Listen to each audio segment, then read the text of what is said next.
ಮತ್ತೊಂದು level complete. Game ಆಡೋದೇ ಒಂದು ಚಟ. ಈ ಸಂಗೀತ ಕೇಳಿದ್ರೆ ಮನಸ್ಸಿಗೆ ಎಷ್ಟು ಶಾಂತಿ ಅಲ್ವಾ? ಪರೀಕ್ಷೆ ಅಂತೆ, ನಾಳೆ ನೋಡ್ಕೊಂಡ್ರೆ ಆಯ್ತು. ಅಯ್ಯೋ ಮನುಷ್ಯ, ನಾಳೆ ಪರೀಕ್ಷೆ ಇದೆ ಅಂತ ಮರ್ತಿದ್ಯಾ? ಎದ್ದೊಂದ್ ಚಾಪ್ಟರ್ ಓದೋಣ ಬಾ. ಮಿನಿಮಮ್ ಒಂದ್ ಪೇಪರ್ ಬರೆಯಕ್ಕಾದ್ರೂ ಏನ್ ಬೇಕು ಅಂತ ನೋಡೋಣ.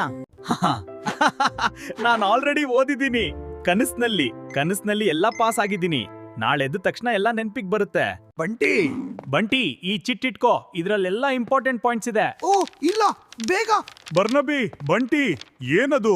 ಬೇಡ, ಬರ್ನಬಿ ಇನ್ವಿಸಿಲೇಟರ್ ನೋಡಿದ್ರೆ ಅಷ್ಟೇ ಕತೆ. Direct debar. ಹಾಗಾದ್ರೆ ರಾತ್ರಿ ಯಾಕೆ ಓದ್ಲಿಲ್ಲ? ಈಗ ಏನ್ ಮಾಡೋದು? ಅಯ್ಯೋ, ನನಗ್ ಗೊತ್ತಿಲ್ಲ. ಎಲ್ಲರೂ ನಿಮ್ಮ ಪುಸ್ತಕಗಳನ್ನು ಬಾಗಿ. ಅಯ್ಯೋ ದೇವರೇ, ಅಬ್ಬಾ. ಪರೀಕ್ಷೆ ಮುಗೀತು. ಬದುಕಿದ್ಯಾ? ಏನ್ ಬರ್ದೆ ನೀನು? ನಾನ್ ಬೋಲ್ಡ್ ಆಗಿ ಏನ್ ಬೇಕೋ ಅದನ್ನ ಬರ್ದಿ. ನೀನ್ ಏನ್ ಮಾಡ್ದೆ? ನಾನೇನ್ ಮಾಡ್ದೆ ಅಂದ್ರೆ ನೀನೇನ್ ಬರ್ದಿದಿ? ಇದೇನಿದು? ಏನಿಲ್ಲ. ಇದೇನಾ ನೀನ್ ಬರ್ದ ಬೋಲ್ಡ್ ಉತ್ತರ? ನಾನ್ ಬೋಲ್ಡ್ ಆಗಿ ಬರ್ದಿಲ್ಲ ಬರ್ನಬಿ.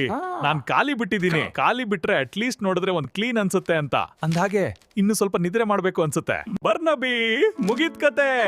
ಲಾಸ್ಟ್ ಬೆಂಚ್ ಅಲ್ಲಿ ಕೂತಿದ್ವಿ, ಈಗ ಎಕ್ಸಾಮ್ ಅಲ್ಲೂ ಲಾಸ್ಟ್ ಆಗೋದು ಗ್ಯಾರಂಟಿ. ತಲೆ ಕೆಡ್ಸ್ಕೋಬೇಡ, ನಾನ್ ನಿನ್ಗೆ ಹೆಲ್ಪ್ ಮಾಡ್ತೀನಿ.